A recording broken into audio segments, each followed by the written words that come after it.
All right, shalom, shalom. First and foremost, as always, call Halayim Yahweh, Bahashem Yahweh Shai, Bahashem Rakha HaKodash. Double honors unto the apostles and elders of Great Millstone who rule well. Salutations to you, sincere, hopeful elect Akim, that push the word of Yahweh Bahashem Yahweh Shai throughout the four corners of the globe, in spirit and in truth. Ma'at Rabbi a lot.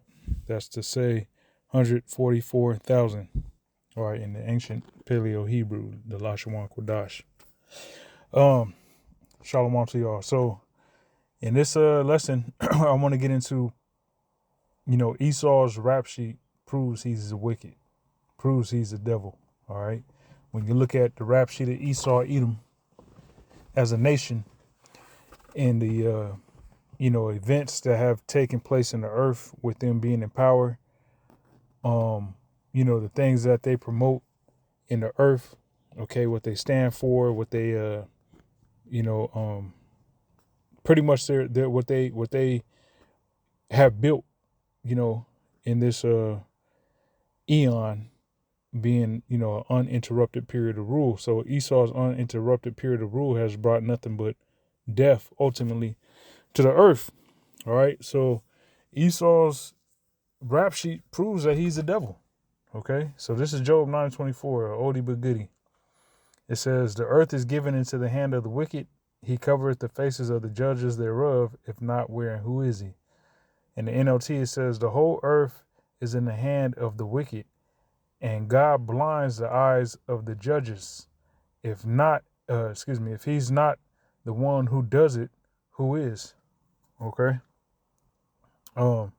So it's Esau Edom that is in the position of power and has ultimately control over the earth, which that was given to him via Yahweh Shem Yahweh Shai.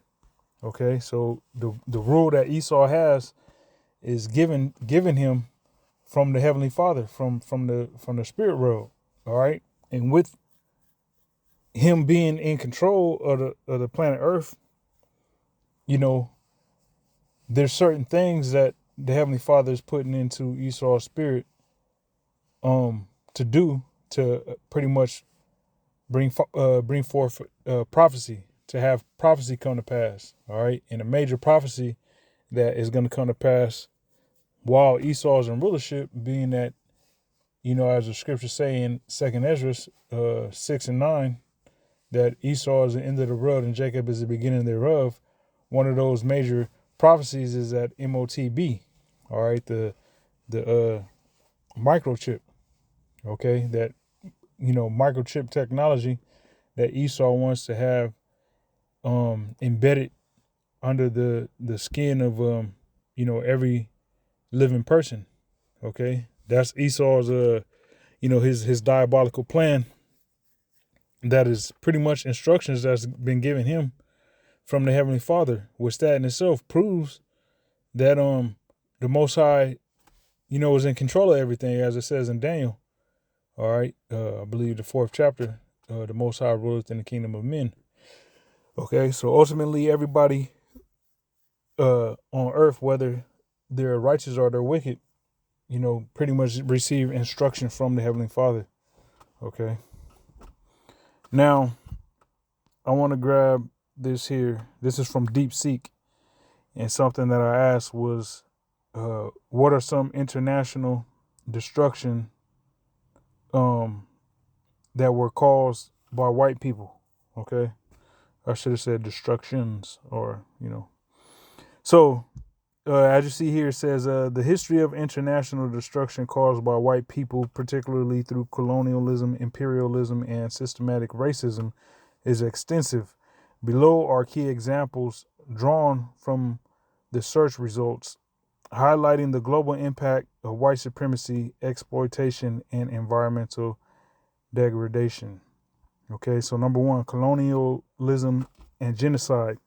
And mind you, they got a genocide taking place in Gaza right now, in the Gaza Strip. Okay, which is in the, when you look at a Bible atlas and you look at the map of Israel, that Gaza Strip belongs to the tribe of Judah. Okay. Now, when you look at an atlas and an ancient Bible map, and you look at the tribe of Judah, their land, it's broken up into pretty much 5 regions, which you have just a little history. You have the Gaza, where Gaza's at.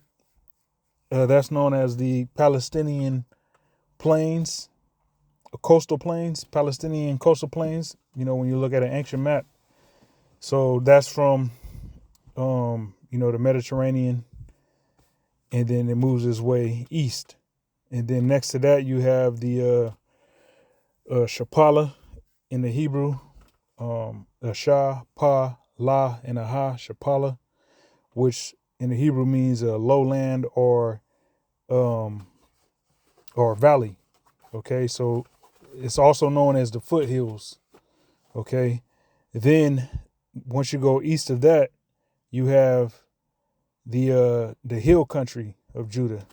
All right, which is where you will find Bethlehem. Okay, you'll find Bethlehem in the hill country.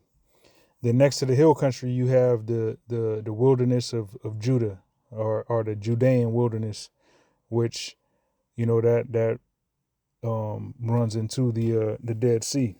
Okay, and then south of all those that I mentioned, you have the Negev.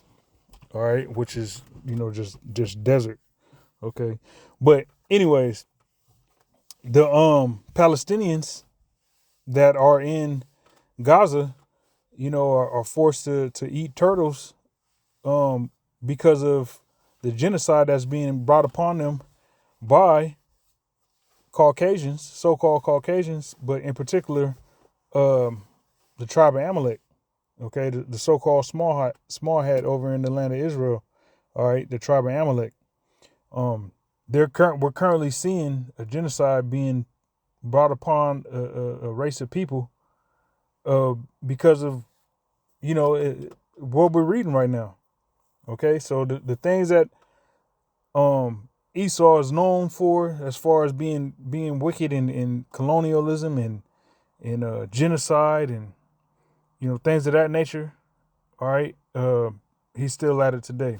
All right.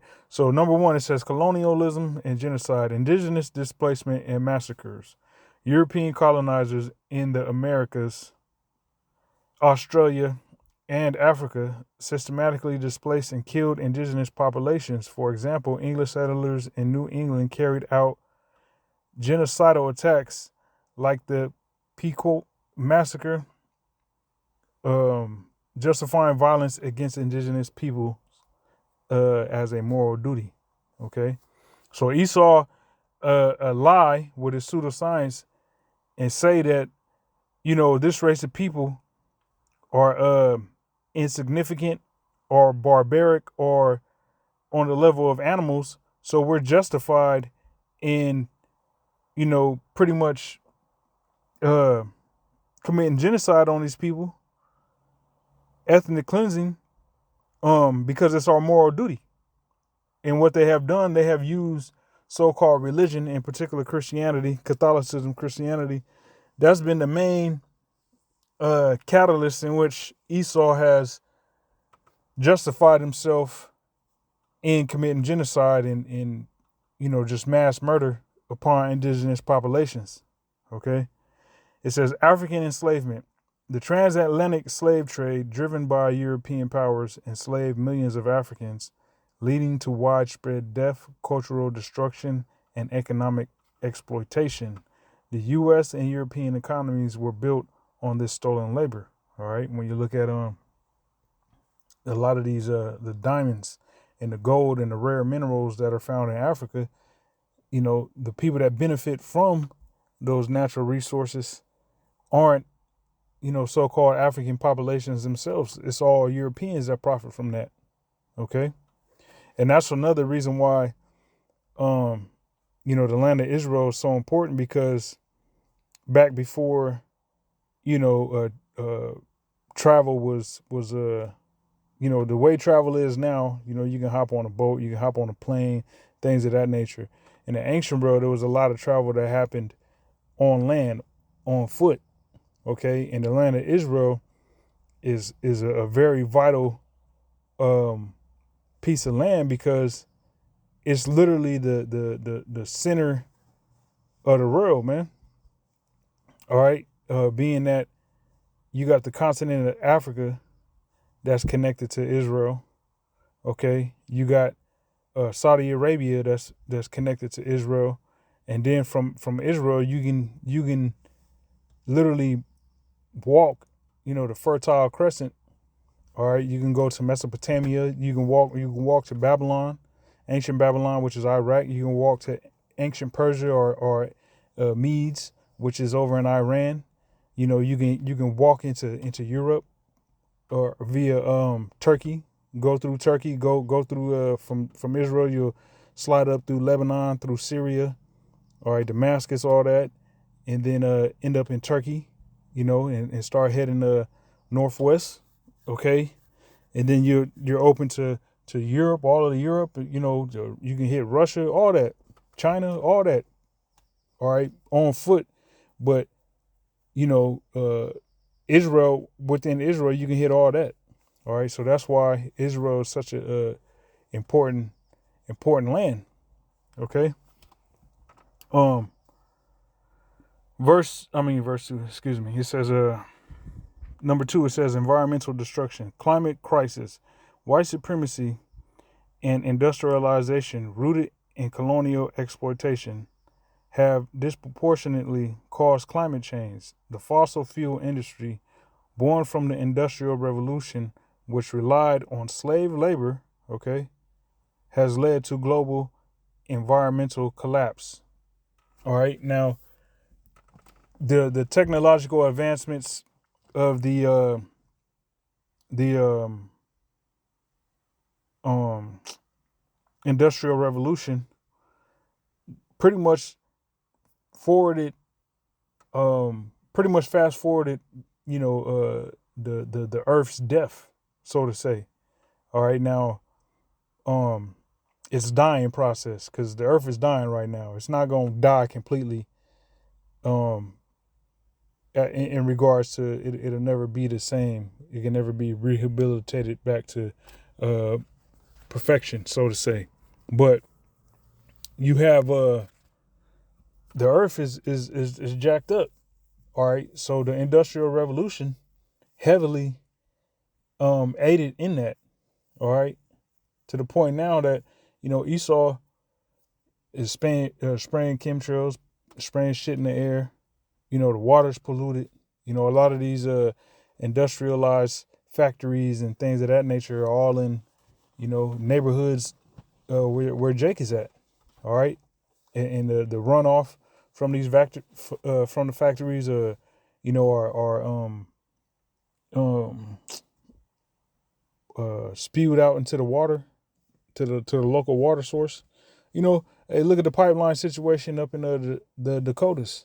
You know, all right. So there's modern day examples of this going on still. Okay.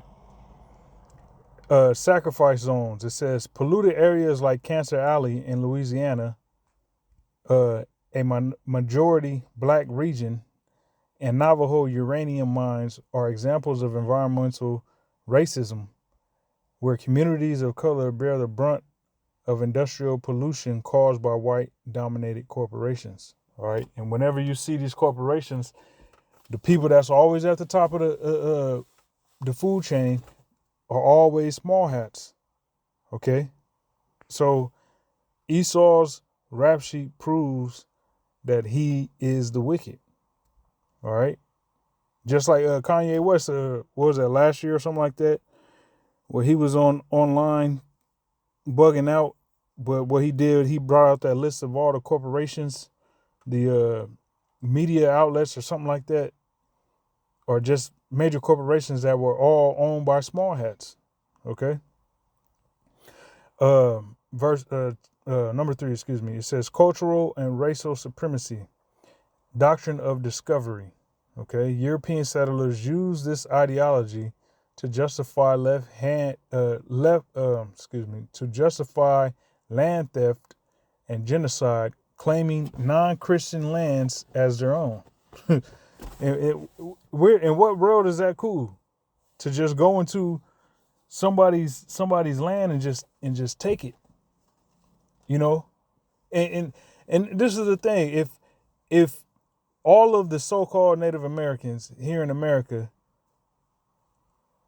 you know, laced up their bootstraps and decided that we gonna go into every Caucasian neighborhood and forcibly take over their homes. We're gonna boot them out. We're gonna kill them. We're gonna take their land, take their food, take their cattle or whatever, take their confiscate everything they have, and just do away with the people. You know, Esau with his demonic laws is gonna put an end to that. All right, that doesn't fly in Esau's world. Okay, but however, the world he has built was built upon just that, showing you the hypocrisy of the so-called white man. It's cool when they do it. It's a problem when I do it. Okay, so it's cool when Esau does some bullshit, but when anybody else does bullshit, it's a problem. Okay, Esau is over there once again committing genocide on those Palestinians. Now, if that was over in Iraq or Afghanistan or Iran, and you had a certain tribe or race of people, for instance, Caucasians studying in Iran or something, or a so-called white population of Muslims or something like that over in Iran that was getting pretty much bombed to death, starved out by the actual Iranians, which they're from the tribe of or the nation of Elam. Okay, you would have the whole international community in an uproar, ready to actually physically intervene. All right, now the situation with Gaza, you got a lot of people talking, a lot of nations talking, but ain't nobody physically doing nothing. Just to show you the hypocrisy, man. Okay. It says doctrine of discovery. European settlers used this ideology to justify land theft and genocide, claiming non-Christian lands as their own. This was later codified into U.S. law. Example given: Johnson versus Imtosh, 1823. Scientific racism. All right, and once again, let me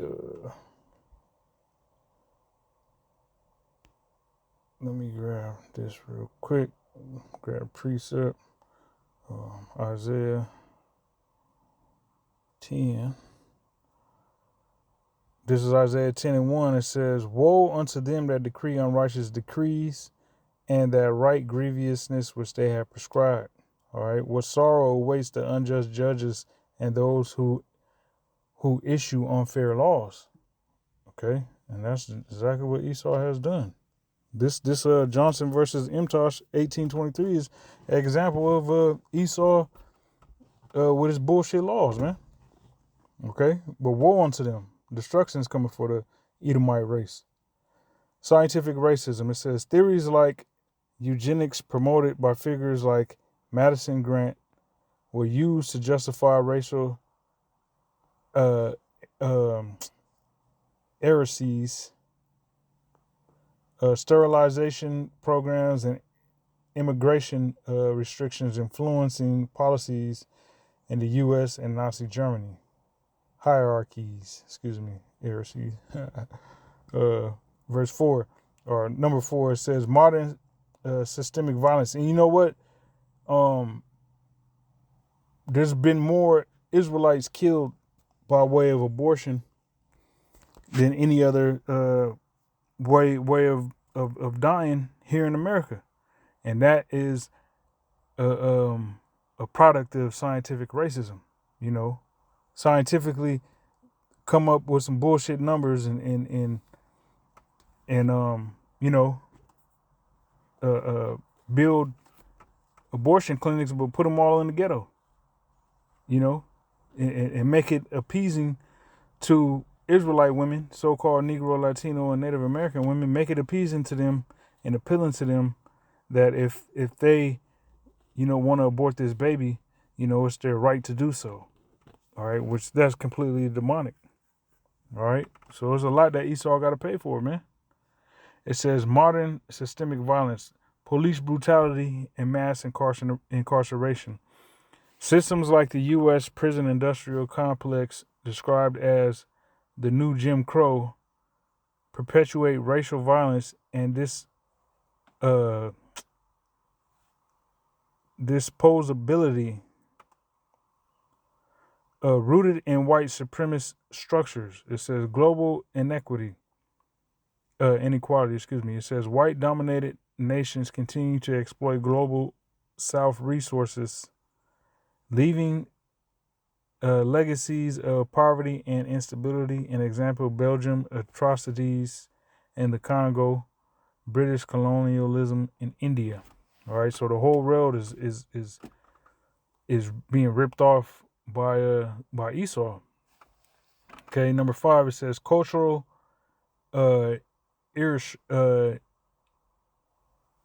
erasure. It says forced assimilation. Indigenous children were forcibly removed from families in the U.S., Canada, and Australia to erase cultures, a practice recognized as genocide under international law. Okay, so you had the boarding schools here in Canada and the U.S. where Esau just roll up and take Gad's children at very young ages, and take them to a boarding school without permission or anything like that. Pretty much had your kids kidnapped, take them to a boarding school, beat them, SA them, okay, because Esau was getting down like that, being pedophiles, sexually assaulting those native boys and girls, okay, and they had the saying, kill the Indian, save the man, all right? So the point of the boarding schools was to assimilate them into so-called American culture. They didn't want none of the heritage or practices or worship that the Native Americans was into to be forwarded and passed down to the next generation. So Esau, forcibly indoctrinated those children into American society, so to say. Okay? And if that ain't something that pisses you off, man, like, matter of fact, let me grab Deuteronomy 28. Let me see.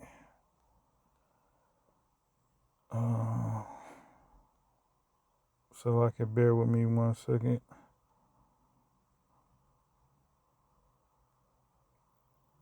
Cause that's in the curses. All right. Okay. Verse 32, Deuteronomy 28 and 32, it says, thy sons and thy daughters shall be given unto another people, and thine eyes shall look and fail with longing for them all the day long, and there shall be no might in thine hand. All right. Verse 32 in the NLT, it says, you will watch as your sons and daughters are taken away as slaves. Your heart will break for them, but you won't be able to help them. Could you imagine that, man? All right, I don't have children, but could you imagine that, man? You your children is just being snatched from you. You don't know where they're going. You know what I'm saying? You don't know what's gonna happen to him, and you can't do shit. You can't do shit. That's a curse, man. That is a curse, a straight up curse, man. All right, but this you got to remember. This is all punishment from the Heavenly Father for us going off. For us transgressing the laws, statutes, and commandments of Yahweh Hashem Yahushua, and not being obedient. All right. Environmental displacement. It says national parks in the U.S. were created by displacing indigenous communities. Okay, framed as preserving wilderness while erasing native stewardship. So that the Esau is a damn demon. You got certain luscious land, all right, where certain Gadites would dwell, in the forest and things of that nature. Esau, knowing that, he gonna boot them out of their native land, all right, their native area, and then claim that it's a national park and it's forbidden to go in there unless you get permission type shit. That's the devil, man. So everything about Esau points to him being a damn devil. All right, and this AI technology itself shows you that Esau is a devil. Okay.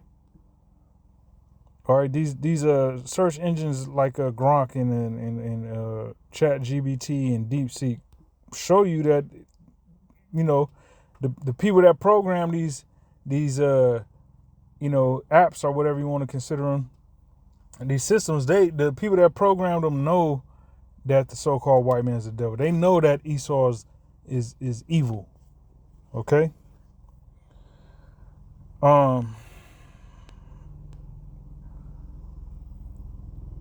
Let me grab this here in First Maccabees, the first chapter, and I'm gonna read this in the GNT, and this is verse 1. First Maccabees 1:1 in the GNT. I'm gonna read down. It says, this history begins with Alexander the Great, son of Philip of Macedonia, marched from Macedonia and attacked Darius, king of Persia and Media. Okay. Alexander enlarged the Greek Empire by defeating Darius and seizing his throne. He fought many battles, captured fortified cities, and put the kings of the region to death. He also advanced to the ends of the earth. He plundered many nations, and when he had conquered the world, he became proud and arrogant. Okay. By building up a strong army, he dominated whole nations and their rulers, and forced everyone to pay him taxes. When Alexander had been emperor for 12 years, he fell ill and realized that he was about to die. He called together his generals, noblemen who had been brought up with him since his early childhood, and he divided his empire, giving a part to each of them. After his death, the generals took control, and each had himself crowned king of his own territory. All right, so it was Alexander that actually crowned them king over whatever territory he gave them.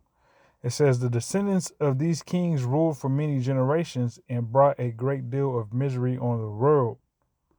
All right, so that right there, these individuals that ruled after Alexander, which he himself was a small hat, a so-called Jew, all right, goes back to the nation or the tribe of Amalek, Alexander the Greek, that is. And those generals that ruled after him, they're all Edomites. And what it say that they brought many miseries into the world. A great deal of misery was brought to the world by way of these Edomites being in rulership. All right, so when you even go into history, and you can see that everything points to Esau being the problem. Okay. Um, Let me see. I'm gonna keep reading. It says the wicked ruler Antiochus Epiphanes, son of King Antiochus III of Syria, was a descendant of one of Alexander's generals. Antiochus Epiphanes had been a hostage in Rome before he became king of Syria in the year 137. At that time, there appeared in the land of Israel a group of treacherous Jews who had no regard for the law and who had been, or excuse me, and who had bad influence on many of our people. They said, "Let's come to terms with the Gentiles, for our refusal to associate with them has brought us nothing but trouble." This proposal appealed to many people, and some of them became so enthusiastic about it that they went to the king and received from him permission to follow Gentile customs. Okay, so hey, when the Edomites came into power, it was great miseries that was brought upon the world. Okay, and guess what? Those miseries have just continued. All right, because we're in a revived Roman Empire. The Greek Empire led to the Roman Empire. All right, all Edomites, and you had the Dark Ages, which was Israelites that was in rulership for a period of time, about 1,000 years, and then after that, in the late 1400s, um, the mid to late 1400s, that's when you had a resurgence of, Esau getting back into power. You know, um, which we're still in that eon, that uninterrupted period of rule that we currently see Esau ruling. All right, and what's happening? Nothing but wickedness. Nothing but wickedness, to the point to where this demon, Esau Edom, the so-called white man, is about to make it a law that everybody has to take that microchip. Okay, and us that know what's going on with prophecy know how that's going to play out. Okay. So lastly, I'm going to read this here in Revelation 12 and 10. It says, "And I heard a loud voice saying in heaven, now is come salvation and strength and the kingdom of our power and the power of his anointed. For the accuser of our brethren is cast down, which accused them before our power day and night." Okay. So the accuser of the brethren, all right, is Esau Edom. All right. They have their witches and warlocks and individuals that throw up these curses and attempt to curse us, the nation of Israel, try to accuse the Heavenly Father of all the wrong that we're doing. Which is crazy. Here it is, y'all claim to be the people of the book. Why are you so concerned about what a nigga's doing? Why would you even be praying to the Heavenly Father, trying to put blame on us when, according to them, the small hats, according to the people in the land of Israel, the Israelis and Edomites, Edomite Christians, we ain't the people of the book, the so-called Negro, Latino, and Native American Indian. All right. The indigenous peoples of North, Central, and South America, along with the so-called Negro, West Indian, and Haitian, and whatnot. According to them, we ain't the people of the book. So why are you so fixated on calling up the Most High and trying to tattletale on some niggas that God don't give a shit about, according to y'all? Okay, but that proves that we are those people. All right, so all the accusing and things of that nature, the slander that Esau Edom is trying to label us and put on us, is to no avail, because there's nothing that no charge that anybody can put on a member of the elect. Okay, and that's what the Lord is dealing with. He's dealing with a remnant. That remnant is going to be found worthy of salvation and blameless in the eyes of Yahweh Shem Yahushua. Okay, so the 2/3 that can't get with the program is going to end up receiving the same judgment and fate as the Edomite demons that's trying to point the finger, you know. And that right there is just shows you the power of Yahweh Shem Yahushai. Okay? The power of Yahweh Shem Yahushai, to where, you know, everything Esau has done in the earth is a record against him, you know. So, you know, Abaratazar, that was an edifying lesson. Pretty much serves the point. I think I hit all my points. So Abaratazar, that was an edifying lesson. Until next time, I say shalom.